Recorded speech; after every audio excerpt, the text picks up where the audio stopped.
Boise State, ranked 25th in the country and champions of the Mountain West, taking the field at Sam Boyd Stadium in the 2017 Las Vegas Bowl as part of Capital One Bowl Mania, and waiting on the other side in apple green unis, Mario Cristobal's Oregon Ducks. Cristobal just got the job a little over a week ago. He leads Oregon in as head coach for the first time. Matchup. They've only played twice, both memorable and both Boise wins. What are you expecting to see in this matchup today? I'm excited that we got a bowl game, and we're going to have two teams that have something to try to go out and prove.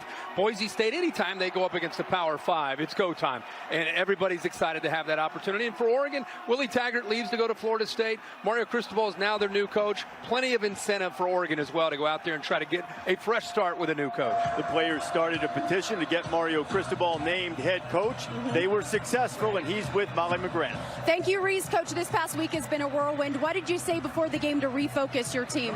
There wasn't much that had to be said. These guys were dialed in. They've been through a lot, but they've handled it the right way. They're hungry. They want to be aggressive. They want to play with confidence. And you know what? We've given them that ability by the way we prepared all week. So these guys are ready to go. What will you miss most without Royce Freeman out there? Well, he's a powerful guy. Obviously, he's a game changer. But we've got some other guys who are going to do a great job. Thank you, Coach. Thank you.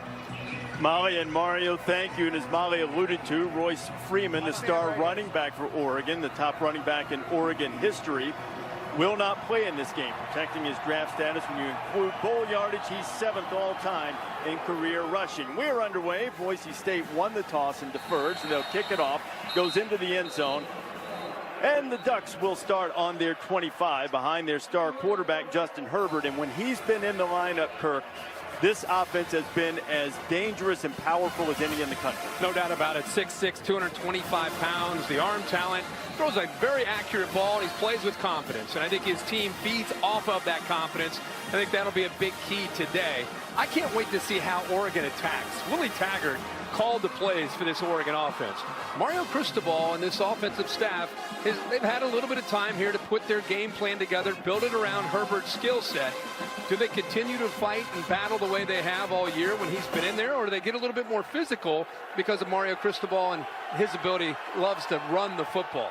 There is Herbert, who is a dual threat guy. He missed 5 games with a broken collarbone, and already flags are flying. Delay a game. Oh, they caught a timeout just before Oregon. They're first. 30 seconds. So a rather inauspicious start to the Mario Cristobal era, I would say, at least offensively, as they use a timeout immediately. And we talked about Justin Herbert. He missed 5 games after breaking a collarbone against California, but look what they did with him. 6-1 with him, 1-4 without him. Look at this. I've never seen anything like that. 50 points when he's in the lineup, 13 points when he's not in the lineup, 550 yards of offense. I mean, you imagine what kind of year Willie Taggart and Oregon could have had if number 10 was healthy all year? Just in terms of the scoring, that would have led the nation just in the games that Herbert played. Without Freeman back there, Kenai Benoit gets the start. He is beside Herbert in the backfield. Quick pass immediately and completed out to Dylan Mitchell, and Mitchell's going to get 5. And this is a key right here, Kirk. Boise State doesn't want to play on the edges against Oregon with the speed advantage the Ducks have. Yeah, their coaches must have said leverage on the ball and getting outside against that perimeter 20 to 30 times this week in talking to us. They know that they've got to protect the edges. Fly sweep, one of the fastest guys, a young player, Jalen Redd, a freshman from Rancho Cucamonga, California, is up close to the first down. Looks like they're going to spot him about half yard short. That's what makes this offense so tough, is they have so many quick players, and they do a good job of getting the ball to the perimeter so quickly. You have to respect it, and when you do that, it opens up the inside run game. There is the inside run game, and nothing doing in there for Benoit. I don't think Benoit got back to the line of scrimmage, and Boise behind the Mountain West Player of the Year on defense, Leighton Vander Esch, stop. Gotta love to watch this defensive line. They're undersized. It's going to be a battle for them when they go up against a bigger offensive line. With that middle linebacker, Vander Esch, they always have a chance in those short yardage situations. Ducks need to be careful here. They have not been very good in net punting. Had a couple taken back for touchdowns, and this guy, Avery Williams, is dangerous. And Had he been able to slip away from Brendan Schooler, he might have had some room. Ripon got off to a really slow start this season, Kirk. They did a little two-quarterback system, and we'll see Montel Cozart, the quarterback, as well. But it really affected Ripon early until he turned it around mid-season. Well, he's a junior. You see the experience, the big key, the command of the offense. Has to throw the ball in rhythm. Has to get back, be able to make quick decisions to get the ball out accurately today against this athletic Oregon defense. Throwing a little screen to Ryan Wolpen. Wolpen gets a first down and is across the 45. That's a nice way to just settle into the game. Especially when they play a team from the Pac-12.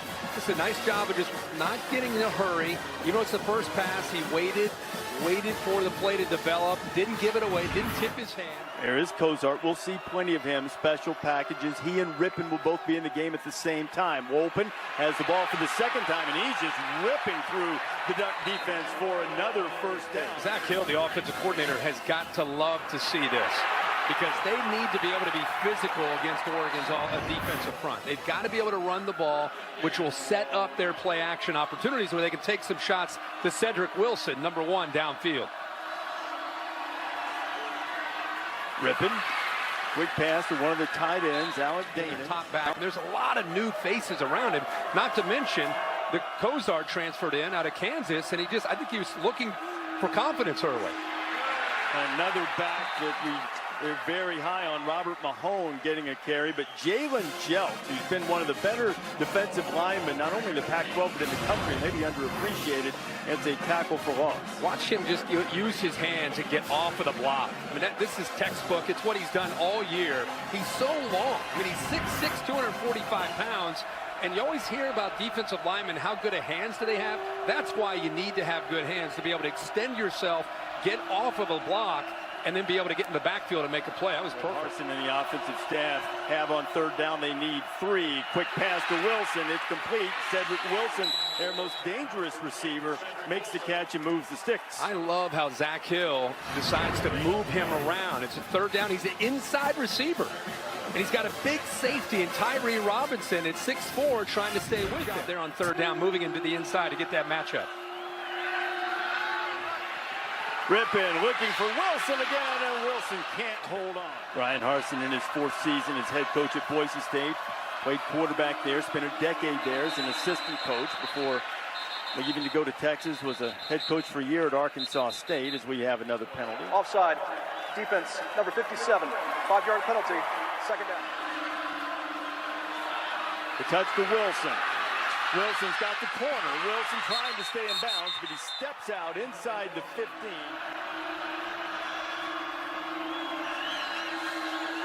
Cozart at one-on-one on the other side, and this time Springs does a really good job in jamming up Wilson. There is Montel Cozart, who started his career at Kansas, threw for nearly 2,800 yards in his Kansas career, but was looking for someplace to win. Yeah, and we know that he can run the ball, but he can throw it too. Ripon back at quarterback. Now Ripon throwing to the outside, and he overshot his intended man. Sean Modster was out there. All the way down at the bottom against the freshman, Graham. Very talented freshman at that, but Wilson, Ripon hasn't looked his way yet. Instead, he throws it over the middle. Modster makes the catch. They get him down around the 5, but he needed to get to the 4. Boise State has not been good on 4th down, just 2 of 16. Oh. On the boot, in the middle, complete to the tight end. It's stopped just short of the goal line. It's Alec Dana. Backfield. They were fortunate. Watch him. He goes one way, the quarterback goes the other. They're fortunate here that the experience of Ripon, he doesn't panic or give up on the play. Eventually finds his tight end, and they pick up that first down on 4th down. Uh-oh, quick huddle. Alexander hasn't been able to practice, so maybe that's part of it. Now, look, everybody's out to the right. Only Ripon back there. Now they'll move him back and try to get Oregon confused. Wolpen's at running back. He has it. Wolpen is stopped short. He had the game-winning touchdown in the Mountain West Championship game against Fresno State, 2nd and goal for scrimmage. Oh. Now put him in the spin cycle, flip it out to Wolpen, and he tumbles into the end zone. Touchdown, Boise State. You get the ball out to the receivers again. You know, I don't know what this is. Here we go. Here we go. It's Vegas, baby. A little showbiz, a little entertainment, sweetheart. A little pirouette. LC would have loved that. Oh yeah. That one was for you, Lee Corso. Boise kicks off for the second time today.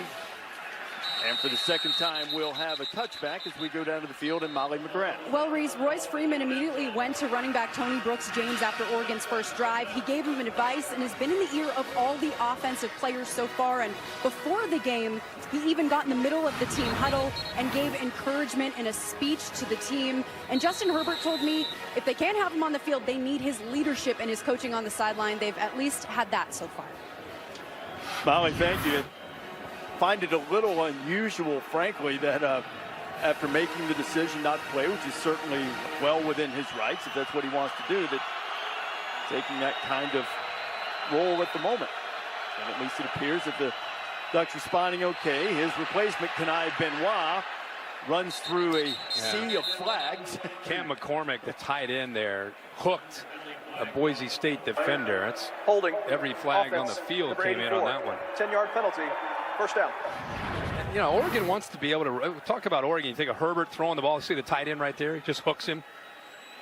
Good quickness by Boise State, by the way, trying to get into that backfield, caused that hole. But you think of Oregon, you think of these pretty uniforms, and they're going to spread you out and they're going to throw. They can run the ball. I mean, that could become a strength of theirs, especially behind the big left tackle, Crosby.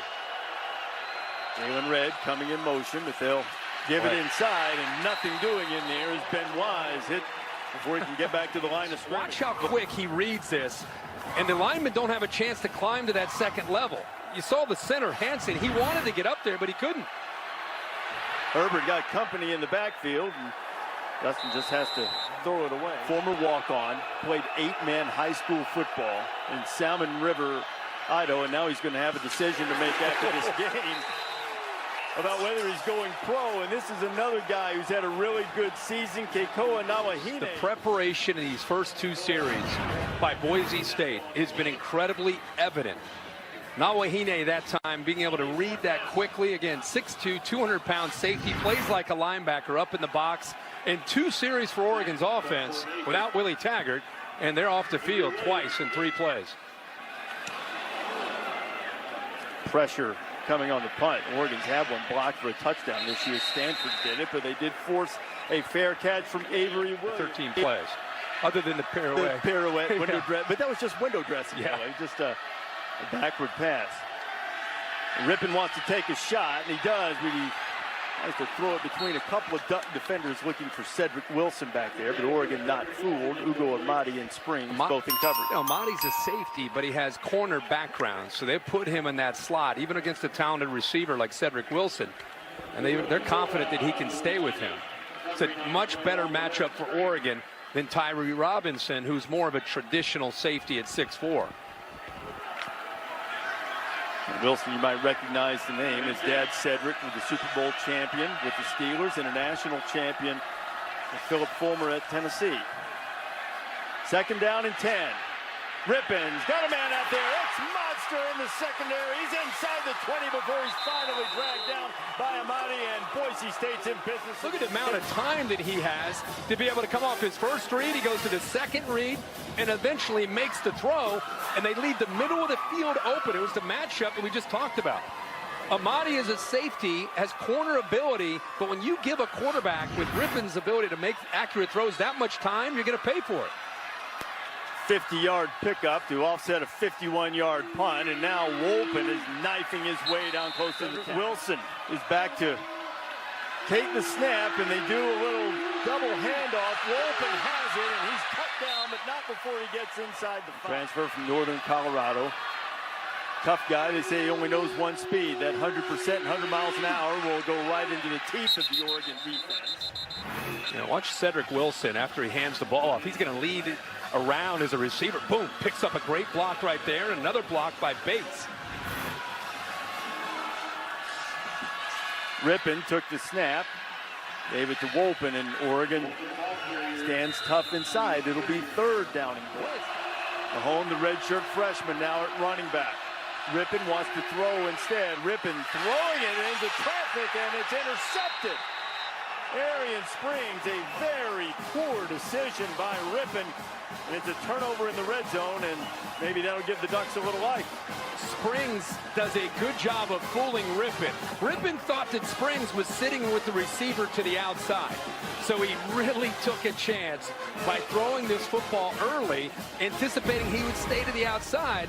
But as he, look, watch the receiver goes out into the flat. He thinks he's on him, then he comes off of him, reads the quarterback's eyes, goes up and makes a one-handed interception. Interception by Springs. Pistone's right here. He's going to slide out into the flat. And Springs is on him right there. And right here, you're going to see that Springs is actually going to come off and make the play. That's who fools him. He's trying to throw out into the corner. Springs comes off of his man and then goes up and makes the play, completely surprising Brett Rippon. But I don't even know if Bates was open to begin with. I think he's covered pretty well. Yeah, I'm not sure he did. Sort of looped it into the back of the end zone. And now Oregon, who has more penalty yards than total yards of offense, goes back to work. Herbert going to try to get the arm loose. Finds a little running room up the middle, and Justin slips through one tackle and picks up about 7 as we check in with Molly. Reese, you mentioned 17 pass breakups for Springs this season, 0 interceptions. You could tell he was really relieved after that. Everyone gave him a lot of love. Royce Freeman coming up to him saying, "It is about time." What did I tell you? Herbert fires complete. First down for the Ducks. Dylan Mitchell making the catch. Those 17 passes defended that Molly mentioned led the Pac-12. But he hadn't caught one, intercepted one since 2015. Oregon fan, you got to like to see a couple things. A couple conversions and then the tempo. When Oregon's going, they've got their tempo going. And the first couple plays, we really hadn't seen much of that because they haven't had a chance to get a first down. But their first couple first downs, right away, Herbert's back up to the line of scrimmage. They don't necessarily have the really big target. A lot of speedy, shifty guys at receiver, certainly guys who can run, including that guy in the backfield. And Tony Brooks-James didn't hold on to it. The ball's loose. Let's see if they're going to call it a catch and say he never held on to it. The officials are saying fumble and giving Boise the ball, but I'm sure they'll look at it again. You know who's in the middle of it. Leighton Vander Esch was the guy. Smart thing for the officials. Allowed it to be a catch, and it could be considered a fumble. They can always review it. And there's Vander Esch. Again, that big middle linebacker in space against the quickest Oregon running back. Closes that gap, that space that he had to defend there, and then technically is perfect in trying to make that tackle. We'll have a look. Vander Esch is right on him. It looked like a catch. They held on to it, and another forced turnover. A Boise team that only forced 9 last year now gets its 23rd this season. They've changed it. Here's some trickery. Cedric Wilson, who's never thrown an incomplete pass off a trick play at Boise. He was 4 for 4. Looked for somebody, didn't have it. It loomed large. Oregon came up with one to stop a threat. Mario Cristobal trying to get the offense rolling. Rippon throws it down the middle. Wilson is knocked down quickly as Troy Dye making the tackle as we check in with Kevin Nagandi in the studio. A little different area of the field with soft tosses into the end zone. Recipe for trouble. Happened in our game and in this one. This one's on the money. Wilson's on his way. Rippon to Wilson. Cedric Wilson, touchdown. Big tight end right here. Watch him work to the middle. And he's almost about to size up the Oregon defender that's running with Cedric Wilson. He gets him just enough to have to get him off of his ability to stay with the receiver, and he just couldn't stay with him. But a nice crossing route, kind of a rub. If you're a defensive player, you'd call it an illegal pick. Arkansas State, that's where he got his first head coaching job, was there for a year before the Boise State job opened. And a good way to keep those dangerous return men from Oregon busy is make sure they have to kneel in the end zone. They'll have it on the 25. In the pregame, Royce Freeman, who is healthy and has had an incredible career as an Oregon running back, one of the best ever play for Oregon, he got in the middle of the Oregon team to rally the troops to get them ready for this bowl game. And Oregon may come back and win this game, but the way they've started, I don't know necessarily if that's a great recipe for a winning opportunity to have a guy that's healthy who's skipping a bowl game because he's getting ready for the draft to be out there and he's doing his best to help provide some leadership, but head coach leaves, new coach is in, and you got a guy that's healthy that's not playing in a bowl game to try to get his team fired up. I mean, if I were a senior, I'd probably say, hey man, we love you, but go over on the sideline. Let us get the team ready. It's been a tumultuous few days for Oregon for sure. It was an emotional departure for both Willie Taggart. And look, it wasn't all seashells and balloons from the Oregon players either. Many were really upset with Taggart for the way it was handled, and they wanted Cristobal, but they haven't exactly come out. And another football on the ground, and Boise's all over it if they can corral it. And Boise State has knocked another one loose, and Tyson Maeva scooped it up, and the Broncos are threatening to turn this into a blowout. As I studied film this week, one of the guys that just stood out to me was his true freshman, Kaniho, 28. He's a nickelback. He's 5'10" and 175 pounds. And they blitz him here, and he gets to the quarterback. Herbert, no awareness to feel that pressure, and the undersized nickel gets in there and again knocks the ball loose. Wouldn't surprise me at all to see Boise go right to the end zone to Cedric Urban, who's at the top one-on-one. No safety behind to help him out. Take a shot. It's a 17th forced fumble, and they've recovered 11 of them. They've just been swarming. Madison's in the game, and instead they just go straight ahead for a yard. Every player on that defense returns next year for Boise State. It's a young group. It is amazing to look at the number of guys that they have returning. They flop tight end in the H-back again. Now motion going that way, and they'll give it on the fly sweep and a chance to throw for Cedric Wilson. And I must have jinxed him a moment ago. To step up. This feels like one of those bowl games where one team wants to be here and the other one doesn't. Rippin got drilled. Now the ball's free. Was that a fumble? Now the Ducks have an opportunity. And roaring the other way is Henry Mondu, but now they're saying incomplete pass. Pressure was coming from Jonah Moy. Jonah Moy, nice job here. He's really one of the better defensive pressures. One of the better pressures getting all year at the quarterback has been Moy and Holland. Cookman has been very reliable, particularly on short field goals. 17 of 21 on the season and 4 of 5 from this range. This one a 37-yard attempt. And movement in the interior. That won't be enough. And you go inside the 20-yard line. Snap infraction. Offense, number 60. 5-yard penalty. Rather than drawing. So now what this does instead is it backs it up to 42 yards, which would be the longest of the season. Boy, he Hogarth. He moved just ever so slightly. Just a hair. It's a good call by the official. See if Hogarth has an extra yard in him.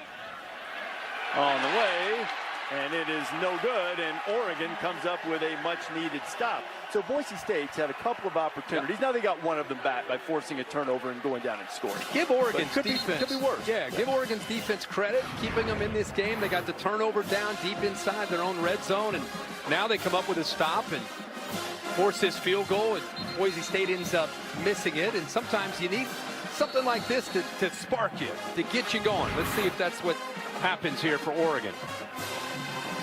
Remember, known for Herbert and their ability to throw, but a lot of times can control the line of scrimmage and wear defenses down with their tempo. Duck offense hasn't had much going its way, so they go straight ahead with Kenai Benoit to pick up 5. And see, even though Freeman's out, Benoit and these running backs, they can run. And the tempo and the physicality of running the ball, that can be really effective if you're patient. Back to Benoit. He's greeted by Van Der Esch. A double-figure tackle 7 times this season. He's well on his way to that, it would appear today. Herbert reloads, a little tunnel screen for Dylan Mitchell, and Mitchell found enough room to pick up a first down out to the 40-yard line. Well, Mitchell had to work all the way back and get where his convoy was, so nice job by Herbert waiting until he was able to clear and getting off of that corner to make that throw. Low snap. He gets it to Benoit. That could have been disastrous. Instead, they pick up a couple plays. He's the kind of the brains of that front 7. Make sure everybody's lined up right. Already got 6 tackles today, Kirk. He is top 5 in the country in solo tackles. Brooks James in the backfield with Herbert. Herbert going to throw for it, and it's incomplete. It goes through the hands a little too tall of the tight end Cam McCormick. Ooh, almost got the rugby-style punt blocked. You only see the tables when you come here typically, don't you? That's about all you see.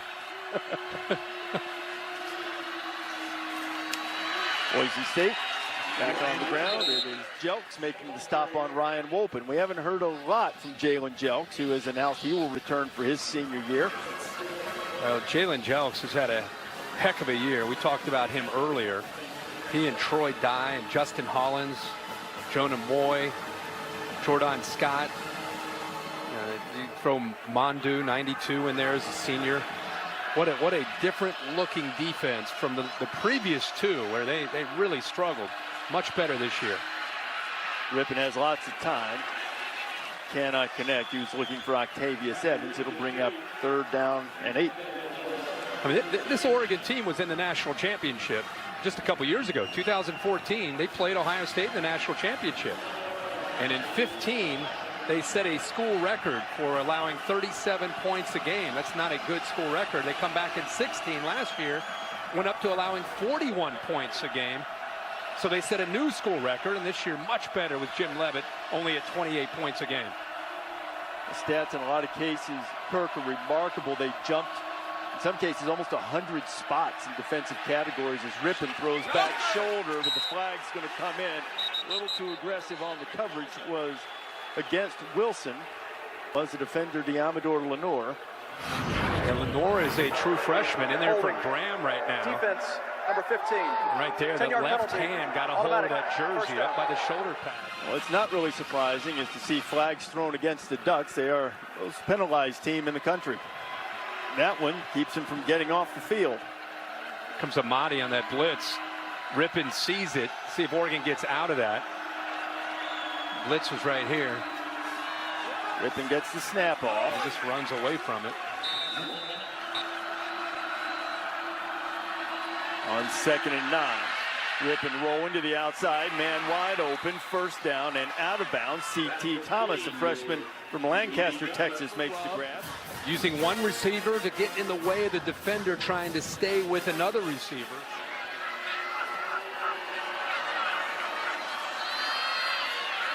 Motion give on the fly sweep. Another way to get the ball to Cedric Wilson.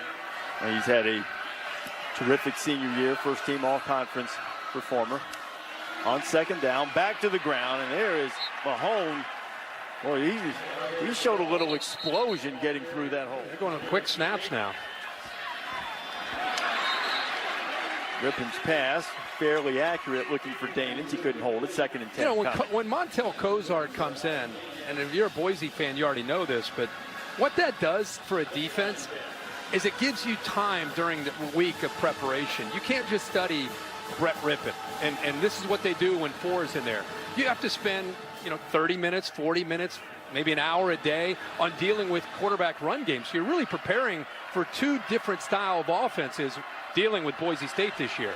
That's really something that Boise State hasn't had a lot of, as diverse as their offense has been. This looks like a roughing the passer. Personal foul, roughing the passer. Defense, number 35. Forceful contact to the helmet of the quarterback. 15-yard penalty, automatic 1st down. Boy, Dye had a sensational season. Boise was very aware of him. Zach Hill saying they had to be cognizant of him, said that guy's a stud. He made a mistake there. Oregon's made a few of them, and Rippon got himself out of trouble and almost turned it into a touchdown or nothing. Bates is over here, and he works this way, and nobody from Oregon stays with him. See how he works across the field? Oregon's in man coverage.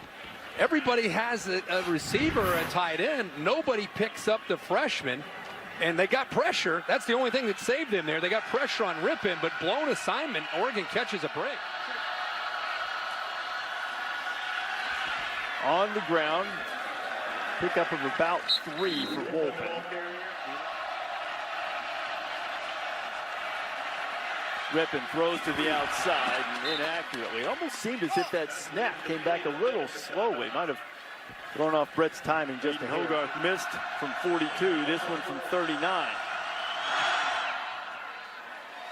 Kick on the way, and this one is true. Boise State taking on Oregon. There's Moore over the middle, wide open, touchdown. Moore goes down the field, has the receiver caught. Oregon dominated by Boise State. Moore has a man wide open, touchdown. Blunt on the handoff, that's going to be a safety. A lot of animosity on the field. LeGarrette Blunt nailing Byron House right on the chin.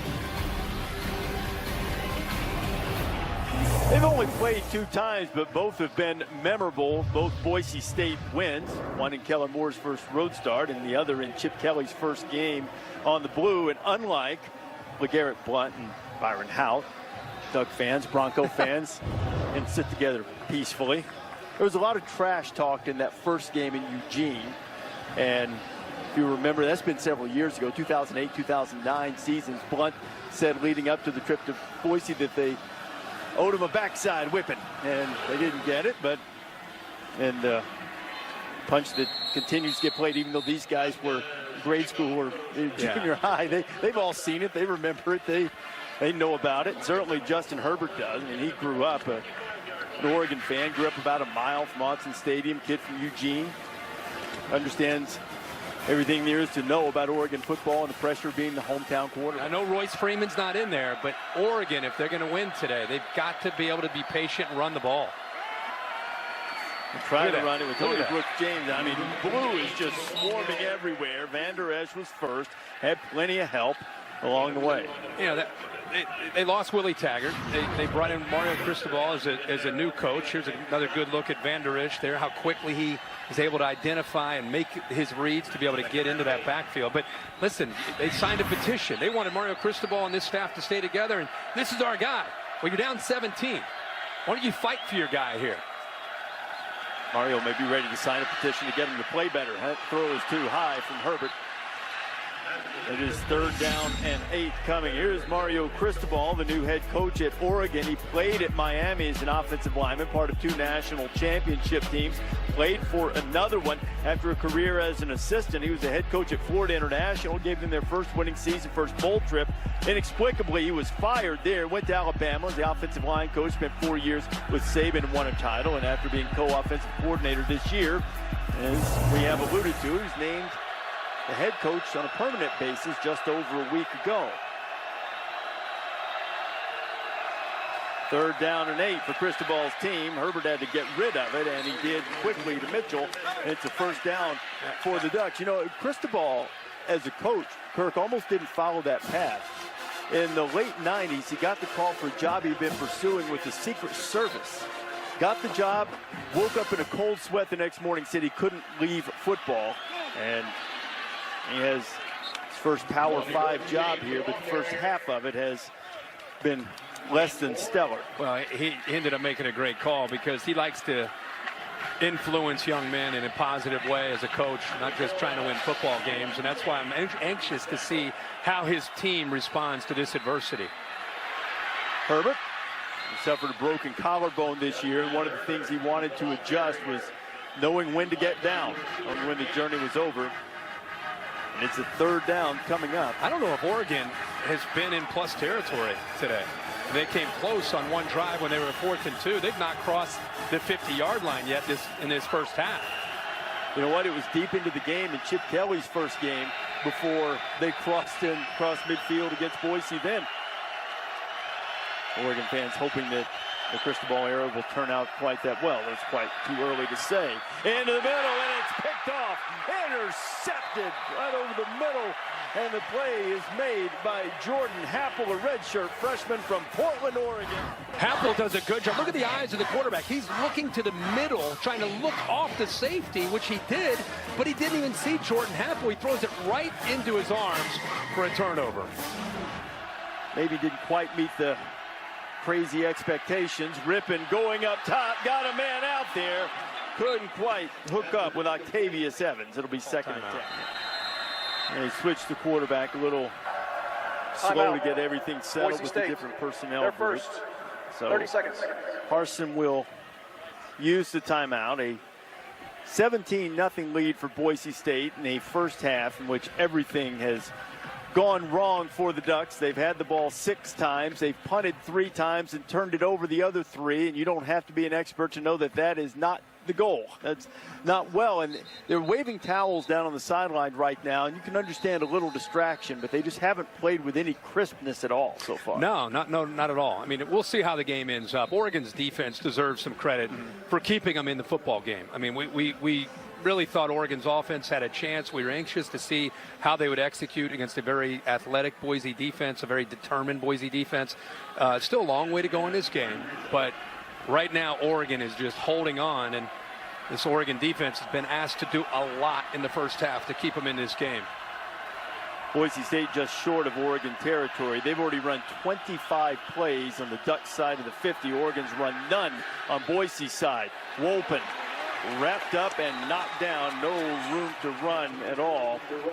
Quick tackle is made by Diamador Lenore as we check in with Mount. And without him, that is a major weapon gone from the Boise receiving corps. Rippon feels that pressure behind, steps away from it, throws it up deep. C.T. Thomas covered very well by Spring. How about the hit by Jonah Moy, who got in a little bit earlier. Rippon holds on to the very last second until, boom, gets hit right as he throws that football. Quinn Skillen will punt. The first punt of the day for Boise State. Mitchell fighting it a little bit, but got under it. A poignant moment at the coin toss for this Las Vegas Bowl. That is Riley Golgard, who's walking out to participate in the coin toss and do the ceremonial toss to start. She was one of the 546 people injured in the Las Vegas shooting back on October 1st.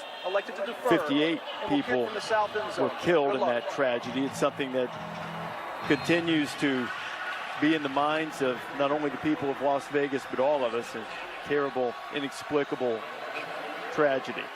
It was great to see Riley walking. That was the first time publicly she had been able to do that. Good gain on first down to Nelson as we check in with Molly again. Yeah, Reese, senior left tackle Tyrell Crosby is a Las Vegas area native, and he switched jersey numbers today, wearing number 58 to honor the 58 lives lost in the Las Vegas shooting. When talking about it with me, he got emotional. He teared up, saying this game means the world to him. It's a way of representing those who've lost their lives. And botched the handoff attempt on a high snap, but Herbert's going to make something out of it. And Justin Herbert run out of bounds at the 45-yard line. Molly last night saying that if this were a different bowl game, because Tyrell Crosby, much like Royce Freeman, has NFL aspirations, might not be playing, but here's him going to work. A guy who hasn't allowed a sack all year, hasn't allowed a quarterback hit, according to some, but clearing the way on the broken play.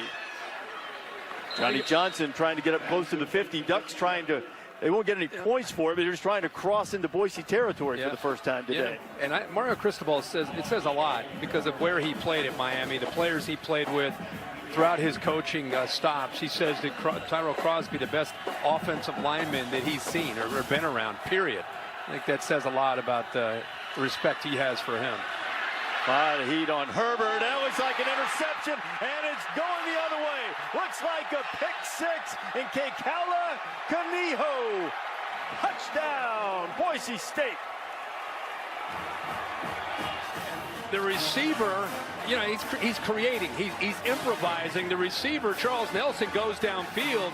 Instead of cutting out, it's easy to look at Herbert and say, what's he doing? But I'm up here thinking, where's Charles Nelson going?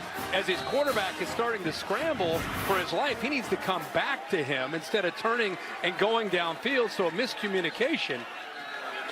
And Kaniho, who has his second interception, is just sitting right there. Steps in front of it and says, thank you very much. Take that for a touchdown.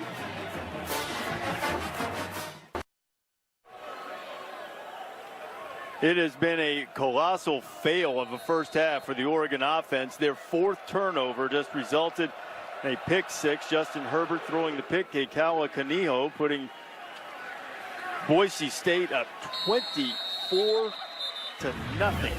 Every coach, every player trying to talk to Herbert to try to keep his head up. This is one of the first turnovers. In fact, the first turnover, Tony Brooks-James on a fumble out in the flat. Here's another one where they got to the quarterback, caused a fumble. This is the interception. And then the last one for a pick six. Good-looking true freshman nickelback, Kaniho, 5'10", 175 pounds, steps in front of that, takes it all the way in. So even though the Oregon defense is keeping them in the game, the pick six, now you're down 24. You got 5:11 to go in the first half. They've not been able to cross midfield. Herbert, how does he respond after that pick six? There is some historical words of hope as they give it on fly sweep to Jalen Redd 2 years ago in this bowl game. BYU turned it over 5 times in the first half, fell behind Utah 35-0. They didn't win, but they came back to make it a 35-28 game. So you're trying to keep the crowd excited here. People watching back home. Got to give Apple Green some hope here, Herbie. hasn't gone well here in the first half. Boise State has been really impressive.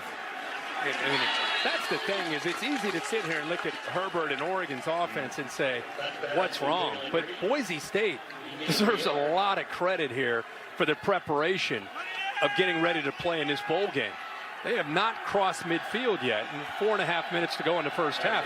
But everything you're thinking, okay, they got to be able to run the ball. Can't run the ball. Got to get the ball out in space. You got a lot of quick guys out in space. They're making tackles in space. Everything they've tried, Boise State has defended. Andy Avalos, the defensive coordinator for Boise State, had a spectacular first half. Herbert, there's another big hit on the quarterback. Just watch how he's able to get in and go over top of the back who steps up. The back does a nice job of stepping up right there, submarines him, but instead of him just accepting that and using his hands, look at the athletic ability, up and over him, and then comes up with a sack. One thing Herbert has not done a good job of is a kind of a presence in the pocket of feeling that pressure and getting rid of the football. You know, the awards we've talked about Van Der Esch winning this year, hasn't won enough. Williams muffs the punt. It's just what Oregon needed. There's one way to get into plus territory. Let Boise State fumble it and try to recover it. But Pierce heads up, does a good job of getting back there and jumping on top of the football. We got Mahone in the backfield. Madison has played, who's their 1,000-yard rusher at running back, but not a lot. He's been dealing with an ankle issue. There's Mahone carrying that ball a little loosely at the beginning, but he put it away and got across the 40. Thinking about what these Oregon players have been through. You know, Mark Helfrich is fired. They bring in Willie Taggart. Willie Taggart's got, you know, a lot of optimism, and they're going to recruit well, and they're going to make the most out of this year. And all of a sudden, he, at the end of it, leaves to go to Florida State. Now they're determined, this is our guy. We got to have Mario Cristobal. He's our guy. So they're trying to get ready for a bowl game, and now they're down 24. And they got assistant coaches that are down there trying to coach them. That you don't know, are you going to Florida State after this game? Are you staying? Are you going? Well, talking about Jim Leavitt. We saw Leavitt talking to Justin Herbert a minute ago, and he was disappointed not to get the job. No, my point is these players, they're not just trying to figure things out against Boise. Yeah. They've been dealing with a lot. That's the defensive coordinator who wanted the head coaching job talking to the quarterback. When was the last time you saw a defensive coordinator talking to the quarterback like that?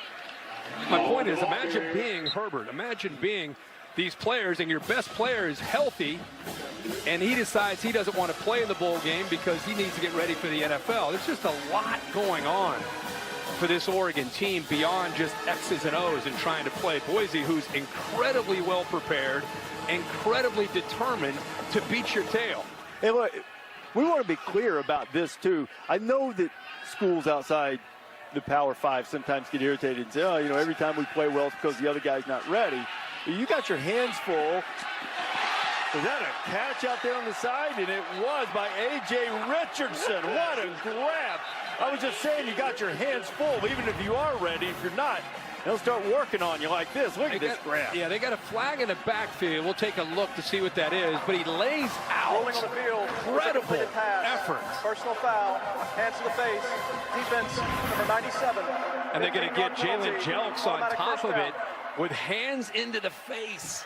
So on top of the completion, which was, by the way, that you know, you get into the bowl season, you start looking at the plays of the bowl season. That's a pretty good starting point here in the first day of bowl games of a receiver going out and making a play. Right there, 97 Green, right into the face there. There's no question about it. Good call by the official, but I'd love to see that catch again. That was beautiful. Saw it move up toward the shoulder a little bit as he rolled over, and you wonder if the ground helped him secure. After review, the receiver did not maintain possession of the pass to the ground. It is incomplete. The 15-yard penalty for hands to the face will be enforced from the previous spot. Automatic first down. As close to a catch as you can get without it being a catch. Big hole up the middle for Madison as he rumbles inside the 30. Urban back in up at the top. Cedric Wilson has checked back in at the top. It was good to see him. Ryan Harsin still the 2 timeouts. Good protection for Rippon. Rippon right on the money, and it'll be a first down inside the 15. And Wilson appears to be healthy enough, maybe a tad. Watch the patience here by Rippon. Waits again, all kinds of time, but puts it right where it has to be. Relationship and the work that Brett Rippon and Cedric Wilson have put in over these last 3 years. You can just see when you give him time to throw and you don't take away Wilson, they're gonna make that happen. Rippon struggled with confidence early in the season. Herbie didn't throw his first touchdown pass until the 5th quarterbacks in there together. We've seen this on tape quite a bit. Rippon taking the snap. Cosart's in motion. Oh, Statue of Liberty working, and the Ducks have it. And Troy Dye keep his feet. That might be the break they needed. Troy Dye. I got your Statue of Liberty, and I'm taking it the other way. Touchdown, Oregon.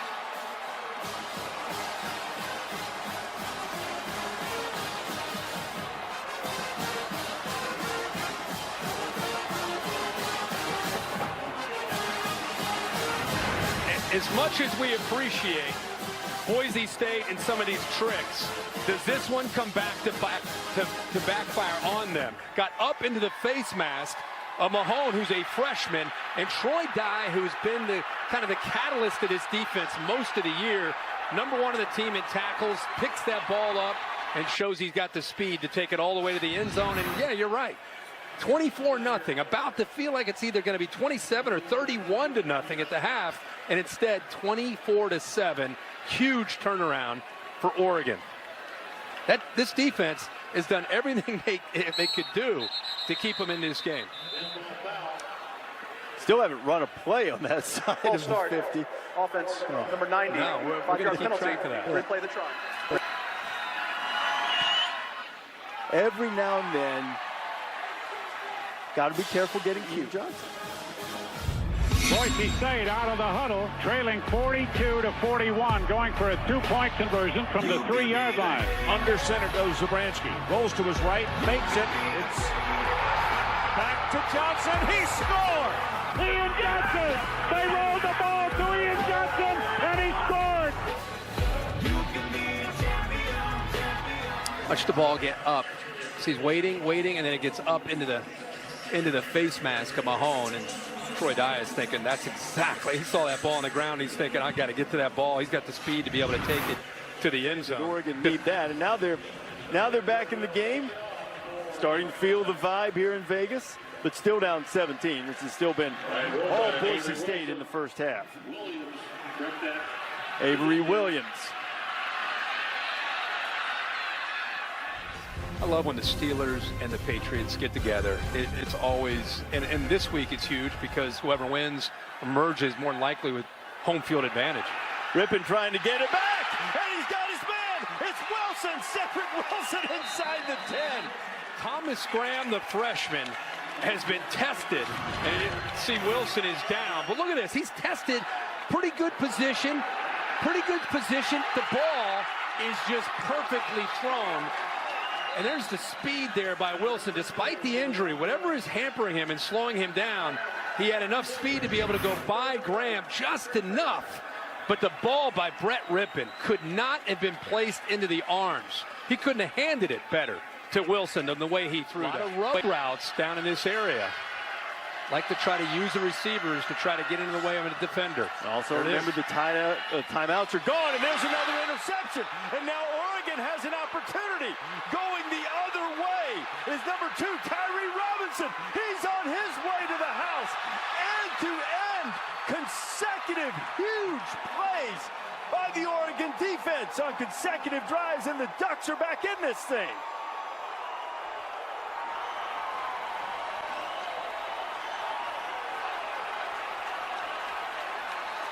Well, just when you talk about Rippon doing a good job, I just said, look out for the rub route.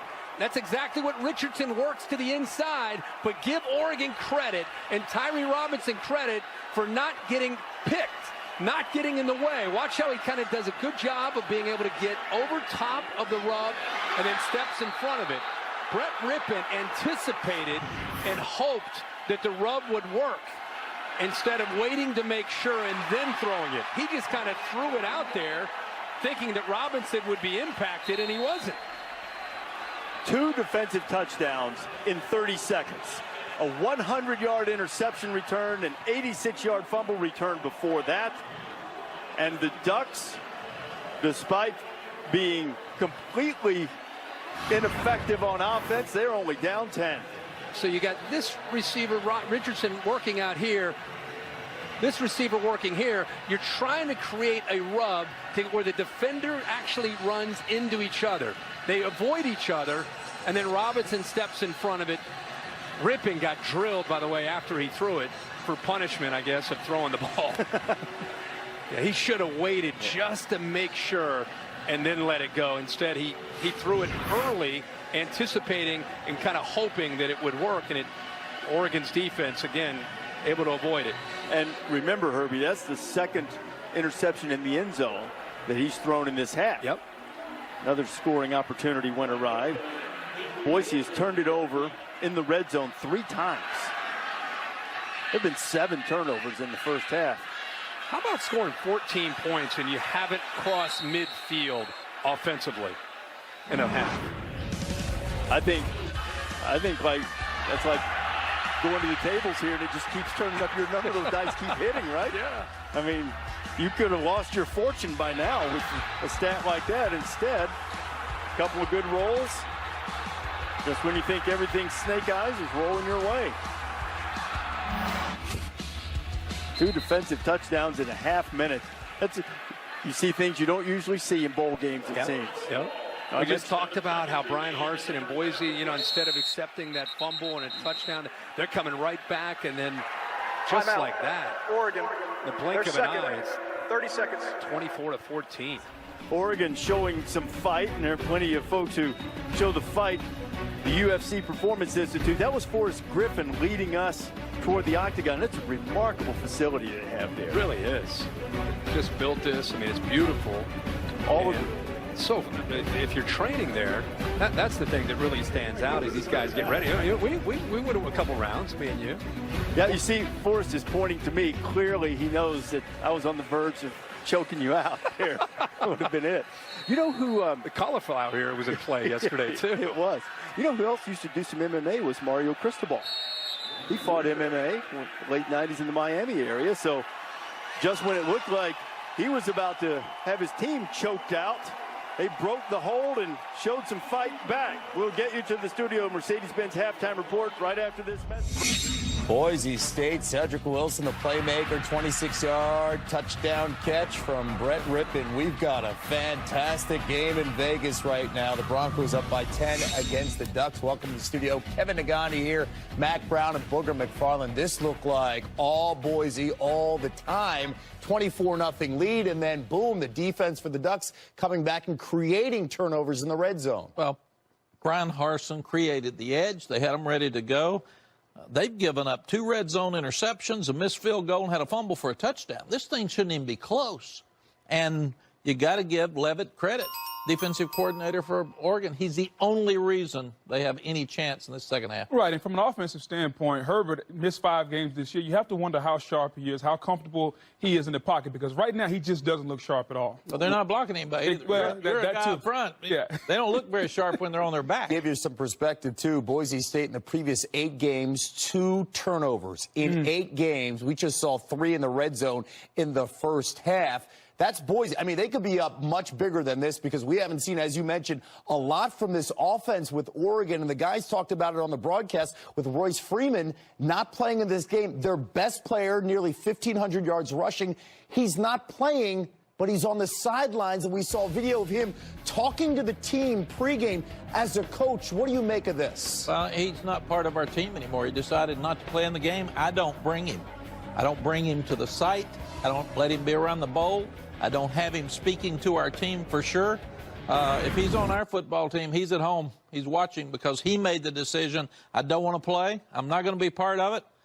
When you're not part of it, You're not part of it with me, Boog. And the main thing, it's a distraction because there's some players in that huddle saying, man, you want us to huddle up and rally around you, but you can't come out here and play with us. So if I'm Cristobal, I really question the fact that Royce Freeman was allowed to address the team. You're either with us or you're not. The fact that he's on the sideline to me is an issue and may be the responsibility of this slow start for Oregon. Yeah, Mario Cristobal, of course, taken over a week ago as the head coach. He was the co-OC. Of course, the changes with the coaching staff. Freeman, by the way, ranked number 7 overall by Mel Kiper as a running back as he looks at the draft, of course, next spring. He's got all flipped around, turned upside down, as it were. 24-0 Boise State had the lead. The ball looked like they were getting more. And in half a minute, Oregon scored 2 defensive touchdowns, basically end-to-end. Yeah. Whole field. Reese Davis, Kirk Herbstreit, Molly McGrath with you. So, look, you look at the stats, it could be awful for Oregon. Now, second half, they're in the game. When was the last time you did a game where you had a team had 4 turnovers, hadn't crossed midfield, 77 yards of offense, and they're down and they're down by 10? I mean, they're still right there with striking distance. When you have those types of numbers and you haven't been able to run the ball, and this is a team with Justin Herbert at quarterback that's been averaging 550 yards a game when he's been able to play.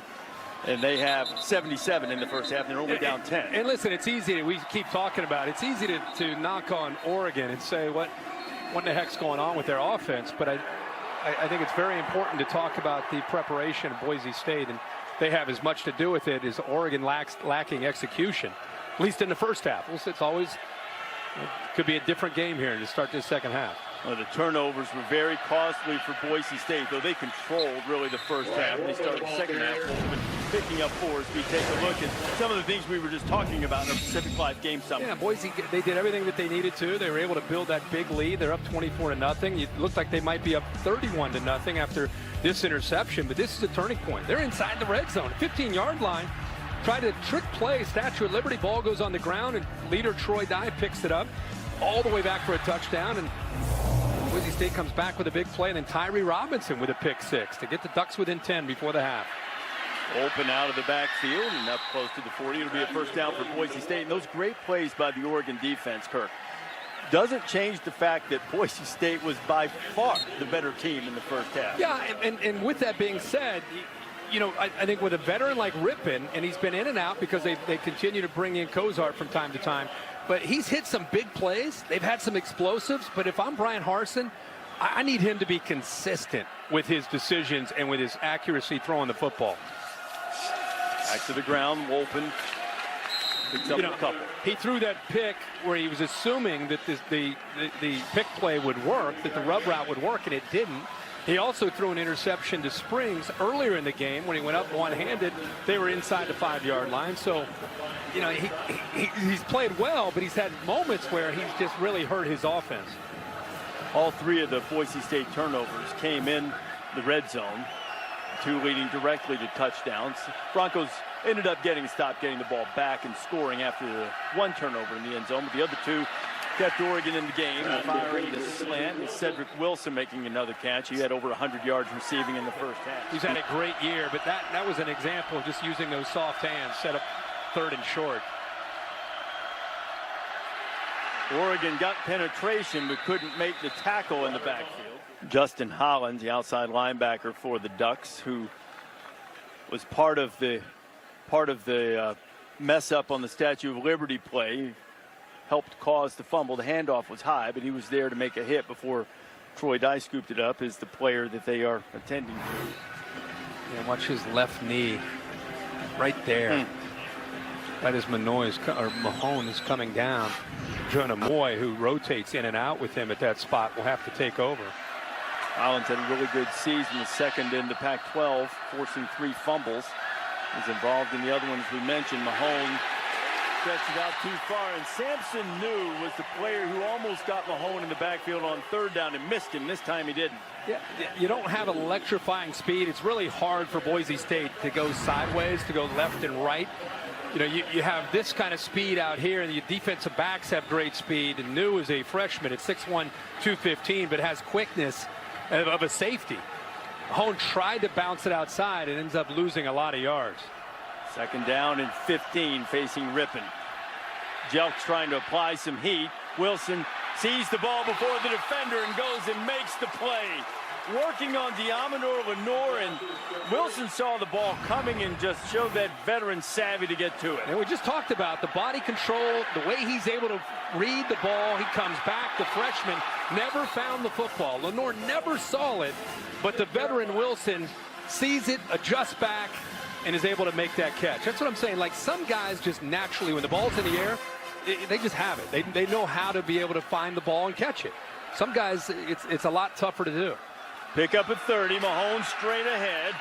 And he gets it down around the 20-yard line. He plays ago in 1st and 10. He looks like he's got a shoulder out there that's been bothering him. We already saw Hollins go down, and I think New got hurt when he made that play on 1st and 10. He started to hold his left shoulder way back 3 plays ago. He's been out on the field basically with his left arm injured. Freshman from San Diego back to his feet. 10-point lead for the Broncos. Had a couple of linebackers banged up. Troy Dye hasn't been out there either. Their leader scored a touchdown earlier, though Molly was told he would return. Look at the plays in opponent territory. This will be the 32nd play Boise has run in Duck territory. That's one more play than the Ducks offense has run the whole game. So you got a linebacker right here, Leatu, hasn't played a lot of football. And Mahone is hit quickly. Yeah, a lot of injuries down here, Reese. Troy Dye went back to the locker room because he is dehydrated. So they're remedying that situation. He is expected back, as you said.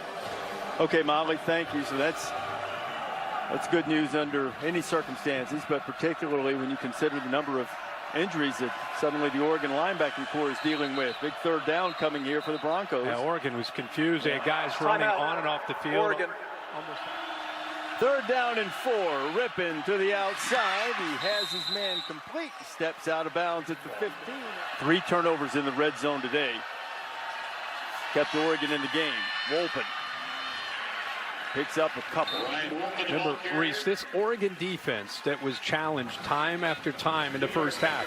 I know they scored the 2 touchdowns, but I don't know how many times we watched him, not only with the turnover with Springs and the interception, but forcing field goals, 37 to 40-yard field goals, and just kind of keeping them in the game, keeping them believing. And we keep saying it, can they do it again? But they're put in that position again, and they're inside their own red zone where they got to come up with a stop. Very least try to force a field goal. Rippin finds his tight end cutting underneath, staying on his feet, headed toward the pylon. Touchdown, Alec Dayens. But a horrible job by Arion Springs. This is textbook you see in college football a lot by defensive backs. Using his shoulder and not wrapping up. You saw him pat his chest saying, my fault. And the reason he's saying it, he's in great position right there. Just wrap up. And I know he's a big tight end. At 6'3", 250 pounds, and you're undersized, but you still have got to be able to wrap up there and give yourself a chance. He hits him and then doesn't wrap up, and the good player's going to bounce off that and score a touchdown.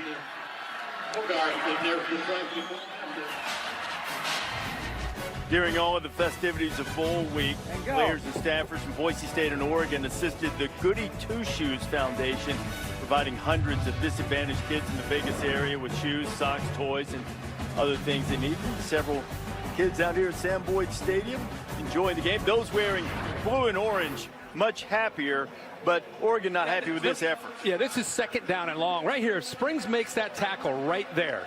First down markers all the way here. You're looking at a 3rd and 9, 3rd and 10 if he makes that tackle. Keep in mind, it was 24-0.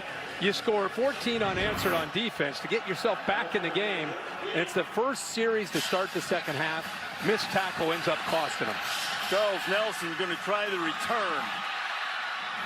They've been touchbacks all day, and Nelson's a dangerous guy, but led by Van Der Esch in the middle of this, and just could not have played any better. Herbert out to Tony Brooks-James. James has the great speed. He is hauled down. They've not crossed the 50-yard line in the first half. Back to the ground, knocked down at the 30. You create openings in the running game. Backfield, down, hit for a loss. Van Der Esch again, and that's just like the first drive of the game. Absolutely. That's the theory. That's the theory, is you create these running lanes, but to be able to do that, you've got to win the line of scrimmage. You've got to be able to run the football. And when you're not able to control the line of scrimmage and you're letting the linebacker, who's a great player, Van Der Esch, get into that backfield, you're just not going to be able to execute. Oregon had put up such impressive numbers when they had their starting quarterback. They had struggled mightily on offense without Justin Herbert. And even without Royce Freeman today, when Herbert was hurt, Freeman didn't score a single touchdown. So Herbert seemed to be the guy who was the most important, but he hasn't been able to get things started. Avery Williams trying to find some running room. This is going to come back for an illegal block as they have a Duck player this down. During the return, personal foul, illegal block below the waist. Receiving team, number 15. 15-yard penalty.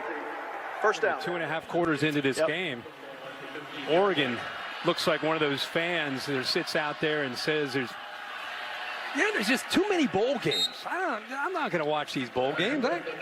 And Boise represents the fan that's like, wow, there's a bowl game on. Awesome. Wow, I'm going to watch that. That's what these two teams right now remind me of. So Green is representing the fan that's like Debbie Downer and doesn't want to watch too many bowl games. I can't stand them. Yeah. And Blue's representing, I don't care what bowl game's on, I'm watching every game. Blue represents you, me, and the Bear. Exactly.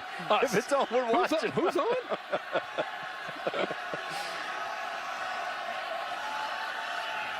Montel Cozart's in. He throws it into traffic, looking for Damons, who just had the touchdowns a minute. Now, Boise State, remember, they had to play Fresno State in consecutive weeks. Wolpen going in for what turned out to be the winning touchdown. Watch this play. This was a great play by Van Der Esch on the interception. It looked from that angle like it was easy. You see the end zone, look at that. And look, all you want to talk about is who's in the playoff. Here's Boise State winning the Mountain West Conference and acting like they won the national championship. Sometimes those things get overlooked in the sport of college football. Well, remember, Fresno State had beaten them the week before, deflected, and Oregon had a shot at an interception on third down. But Fresno State had beaten them, and just by a hair after that win, it allowed Boise State to play the championship game the following week on their home blue. This is going to be the best field position the entire game for Oregon's offense. Unless he kicks it to the other end of the stadium, which he almost did. And no return at all. That hang time was 4.74, and now things are getting a little testy, and Laundry comes flying. That was a tremendous punt by Joel Velasquez with the great hang time. It's great coverage. Guys are downfield. You mentioned the punt. Great hang time. Got the players down. Brock Barr making the tackle and a 51-yard punt. -1 on the return. Here's the call. After the play, unsportsmanlike conduct against Boise, number 89. 15-yard penalty, automatic first down. That's number 89's first unsportsmanlike conduct foul of the game. Ducks still trying for their first snap in Boise territory. 6 yards away from the Hallelujah land. And now maybe 7 or 8. Benoit just got knocked down. That was Chase Atata. Atata can move up front. Look at him close down from the backside. I mean, Benoit's thinking about play side, and the speed from the backside ends up blowing that play up. Herbert throws it out, and there it is. Oregon is into Boise State territory. A catch by Johnny Johnson, the freshman. Now you want to see tempo. I mean, you get a first down. You're in Boise State territory. When Oregon is really going, if you go back and watch Herbert, when they're averaging 50 a game, they get their tempo going, and they get a defense confused by the tempo and the different looks. Herbert puts it right on Breland. Jacob Breland slipping tackles and fighting ahead. There's that accuracy from Herbert. We haven't seen a lot of it tonight, but even on the move at 6'6", 225 pounds, nice play action fake. Puts that just beyond the defender's stretched hand. 5 receivers, and he did not get the man blocked, and Jalen Walker came roaring up there to make the tackle. Look at the nice cushion on 3rd and short on the inside receiver. And now they take it away. Herbert, Mitchell picks his way, first down to the 30-yard line. Drive stays alive for the Ducks. So for all of their struggles, get a touchdown here, down 10. Yeah, I think we're all seeing that same thing. Look at the cushion on 3rd and short. Instead of going to Nelson on the inside, he switches it up to Mitchell. Mitchell comes back to the ball, and then he picks up the block from Nelson and gets that first down. Now they're at the 30-yard line. Here comes the blitz now right here. Herbert going for the end zone. It is too far for Brendan Schooler. Trying to go Brooks James with the speed stuff, and there is Brooks James struggling inside the 25, and now flag coming in. It looked as if he might have tossed the ball that way, and that is the last thing Oregon needs. Wanted to get up. It was kind of holding on there late. Yeah, you just can't. Just complete lack of discipline. Hurt your team. Most penalized team in the country. In the country, by penalties and by yards. After the play, unsportsmanlike conduct, Oregon, number 20. 15-yard penalty. The down counts. 3rd down. That's number 20's first unsportsmanlike conduct foul of the game. I think he's frustrated with these holding on to his ankle, and that's why he ended up throwing the ball at him. And I get that. I get being frustrated, but you got to be able to draw the line somewhere there emotionally. You can't lose your cool and cost your team 15 yards. So now all of a sudden those 15 yards after the play, now it's way back at 3rd and 19. You probably get away with a shoulder bump, but you throw the ball, everybody there to see it, especially the officials. Herbert pressured, tackled, 4th and long. More pressure coming, this time from Curtis Weaver, who's been a tremendous story himself. This dude lost 50 pounds and has become one of the more dynamic players in the Mountain West. Think about that now. You're talking about a guy who was 300 pounds, and he's now down to 250, where he can use quickness instead of size and power. Now he goes around the right tackle because of that quickness, and that's great to see a guy commit himself to saying, okay, came in as a freshman, 300 pounds, used the entire freshman year when he redshirted to lose that weight and became a force on this defense, where he ended up with 9 sacks, now 10 sacks on the year. Led the Mountain West, Kirk, didn't start a game. Excellent bounce on the punt, great coverage by the Ducks. They marked it on the 3. Rippon operating out of his end zone. Gets some time, firing deep, and there's going to be a flag come flying out right there. Another penalty is Richardson was being covered by Thomas Graham. Graham couldn't find the ball. How about Brian Harsin and Zach Hill, even though they're pinned back inside their own 5, with a lead of 17 points, they come out throwing downfield, and Graham again never saw the football. And when you never see the football and your head's kind of spinning, where's the ball, and you're trying to adjust to the receiver and where the ball might be thrown, and you're holding on to that receiver, it's pass interference. So Graham, who's played pretty well today, that time gets caught and gets Boise out of being pinned back so close to their goal line. He's a true freshman too, with a very bright future, over the middle. But 2nd down and 10 inside 4 minutes to play here in the 3rd quarter. We'll toss to the edge, and Wolfen is chased down from behind. Not necessarily his strong suit. Jalen Jelks there to get him. Yeah, I love watching Jalen Jelks play, because it's just rare to see a guy who is this long line up as a defensive end at 6'6", 245 pounds in a 3-4 scheme. He's in there battling with big linemen, but has speed to be able to chase plays down like that. He's had a great year. So he was going to watch the tape from this past season and see all the layups that he missed, to put it in his term. He said it won't be pleasant. We've got to watch him to get better. Got a bright future as well. Rippon getting out of there, but he can't get away. Mitchell's waiting at his 40. The left footer puts one up there. Mitchell calls for the fair catch and makes it.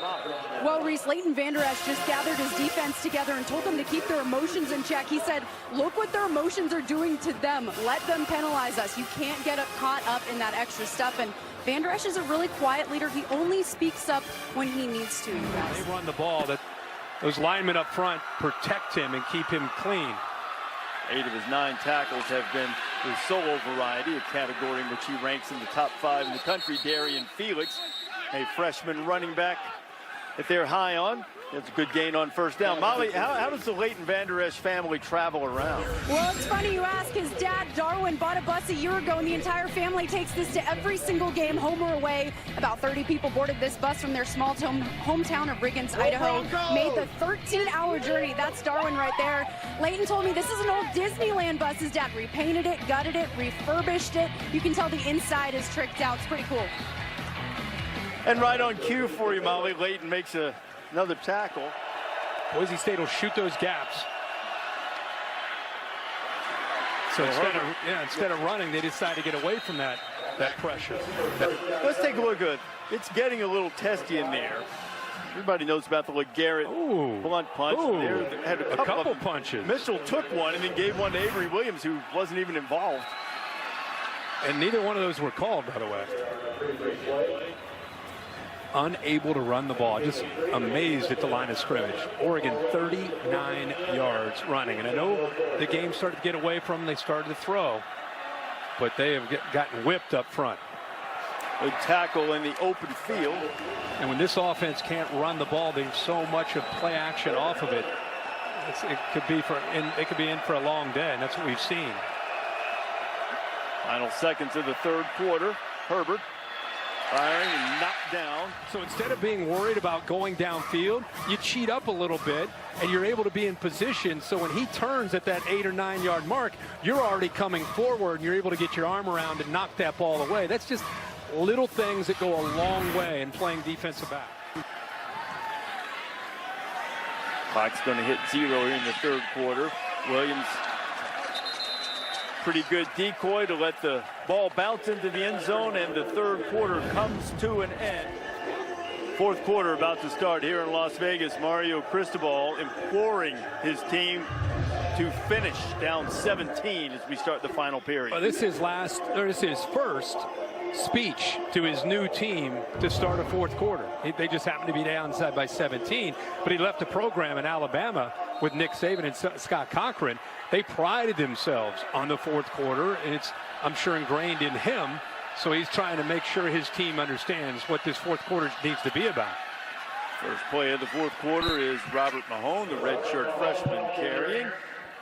Let's look at today's keys to the game, brought to you by Franklin American Mortgage Company. And for me, Boise State, just keep doing what you've been doing for 3 quarters. Finish strong, playing incredibly well on both sides, other than the turnovers late in the first half. And Oregon, how will they finish under their new head coach? It's not just about tonight in the Las Vegas Bowl. This is about setting a tone for an offseason and leading into 2018. On second down, ripping across the middle. Nice grab. Baylor ripped through them, and it's been a little bit of a sticking point. Really, the Broncos, including that game, had lost their previous 3 games against Power 5 opponents. As the power run will pick up the first down from Ryan Wolpen.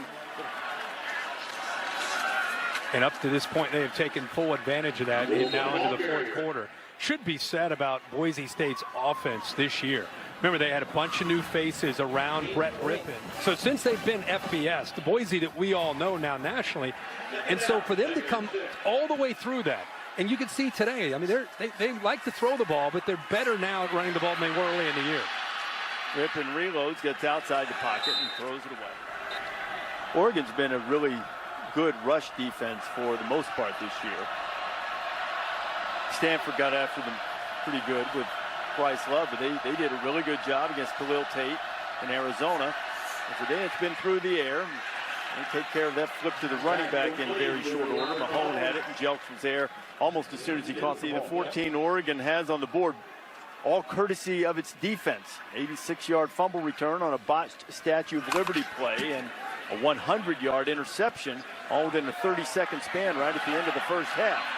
Maybe special teams could help out the Ducks here. Dylan Mitchell has a nice return up to about 22. I'm about to hit the Vegas Strip in a 3-wheeled auto cycle. This is a Polaris slingshot, and Kirk's going to take me for a ride.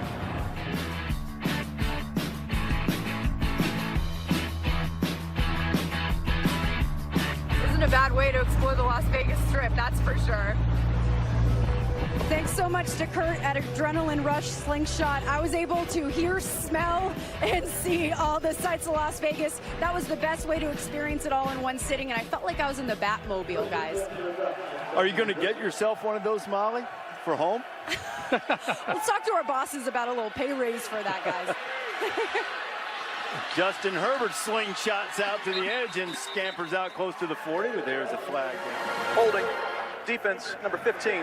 10-yard penalty from the end of the run.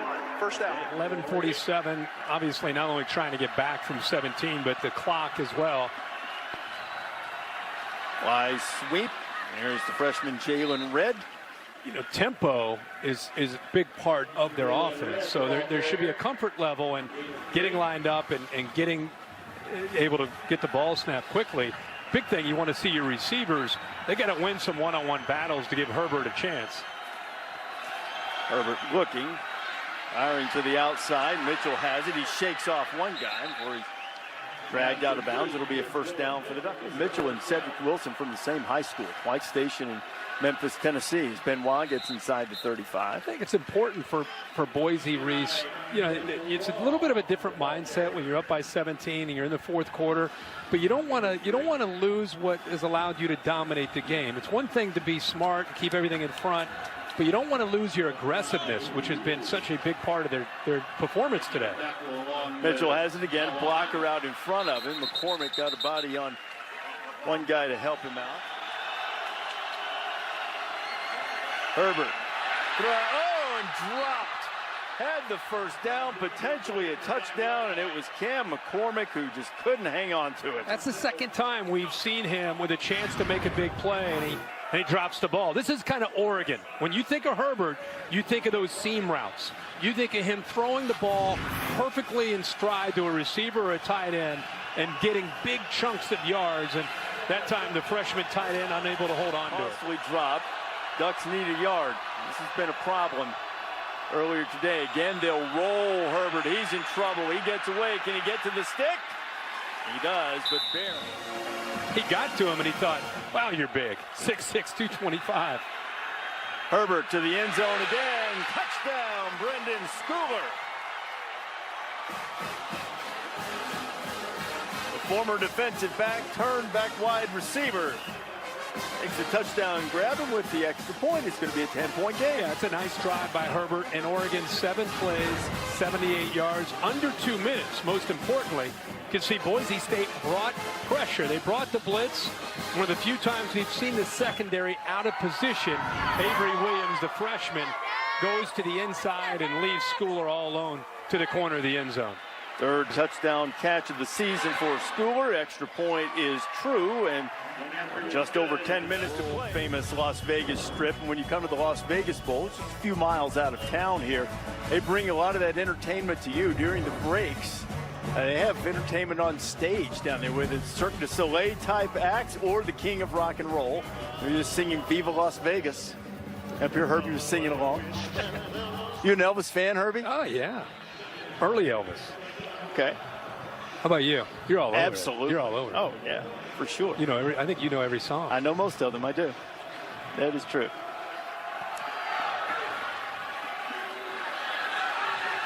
And Boise State let it bounce into the end zone. David Pollock, Joey Galloway, and I will have that Valero Alamo Bowl with TCU and Stanford. That'll be fun. The runners-up in their respective conferences. Pressure coming. They handle it, throw it up top, and it bounces off the headgear of a defender. A good play there by Arian Springs. Yeah. Using his noggin to knock it away. In great position.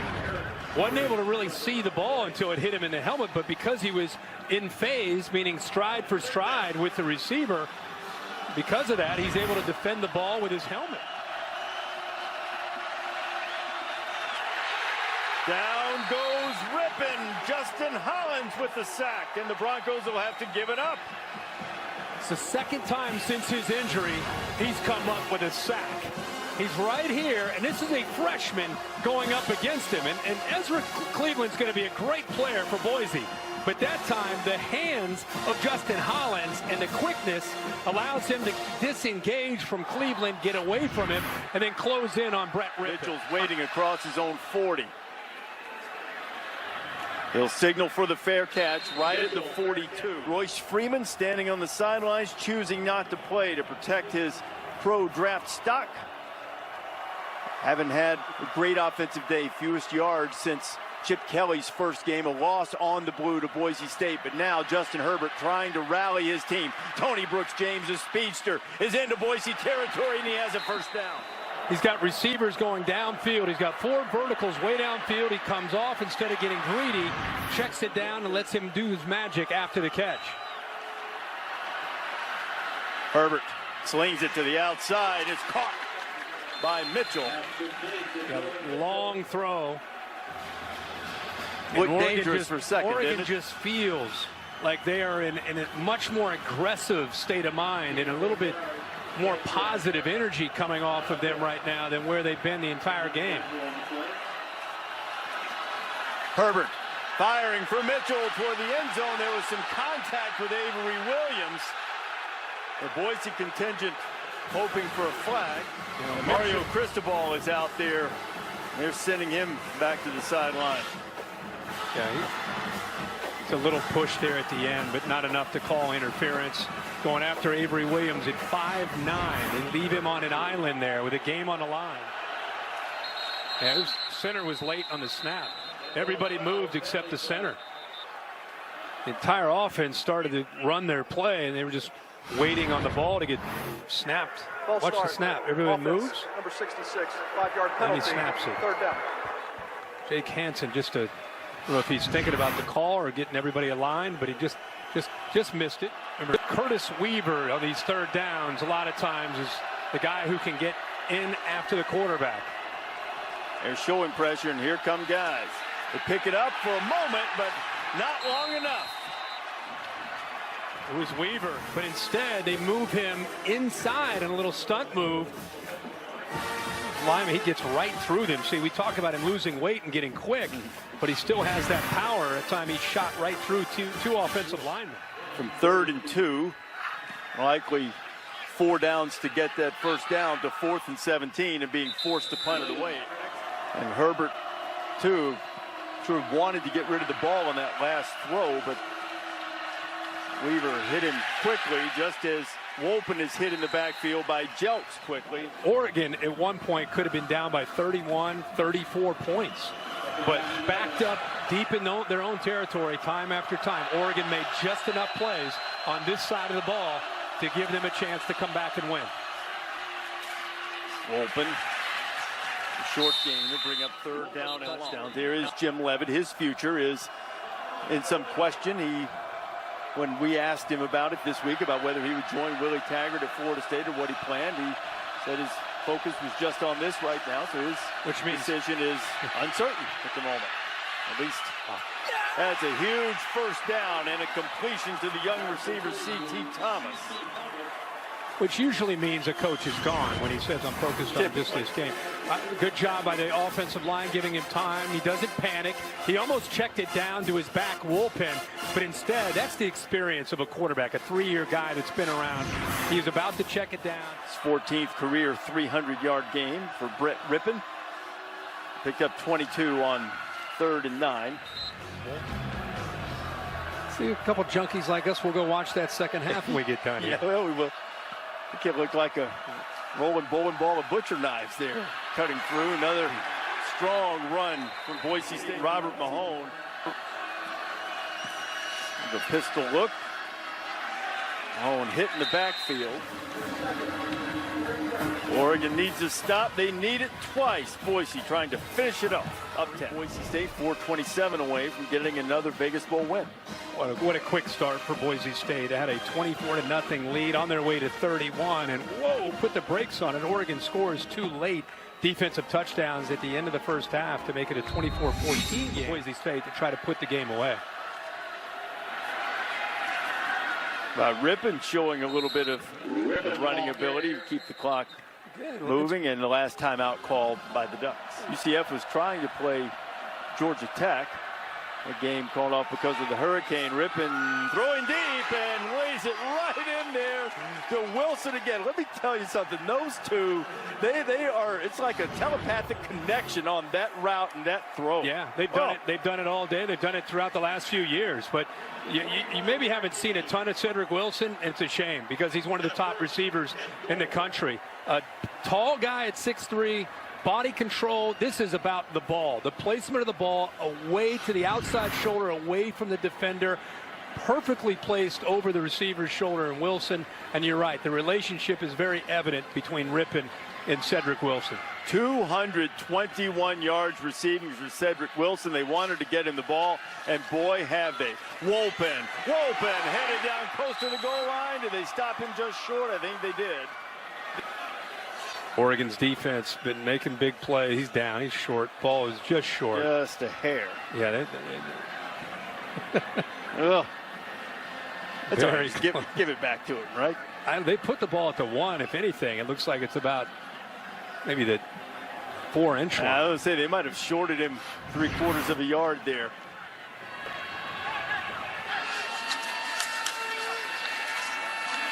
And Wolpen is stopped short. Ducks fans exhorting that defense, show a little pride, which they certainly have all day. Look at there's the pirouette move. Now we're going to a pirouette and a couple of dance steps. They scored off that pirouette move earlier. And there's the knockout punch. Just an impressive performance by Boise coming into this bowl game. You always wonder about incentive and who might be fired up and who might not be. This ready for Vegas? Yeah. Are they in sync enough in step? I thought that was good. The choreography is excellent. Put them up on the stage. And here's the one earlier in which Wolpen scored a touchdown. This was the first touchdown of the game.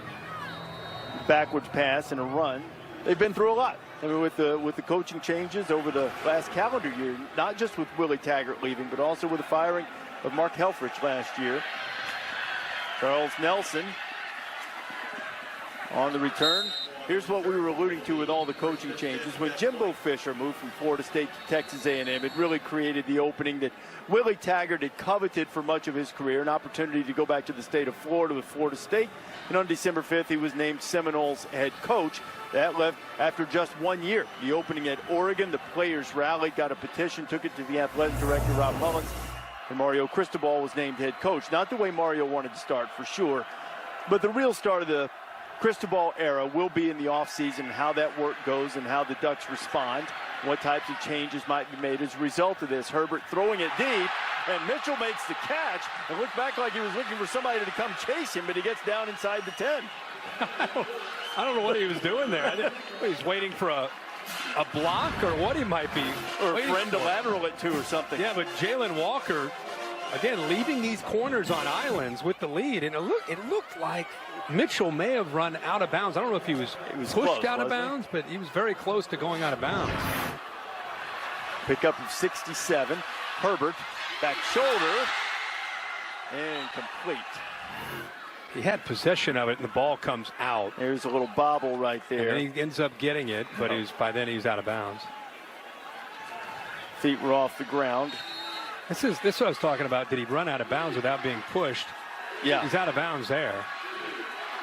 I don't know if you consider his right hand is touching him. I don't know. I think he's pushing him out of bounds.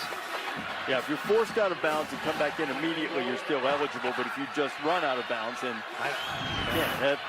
I think if they'd seen that one, they would have called it back, just to be candid about it. But Herbert steps away from pressure, throws to the back of the end zone. And this time he did go out of the back of the end zone, so that's not going to count. Illegal touching, offense number 80. Went out of bounds, came back in bounds, and was the first to touch the ball.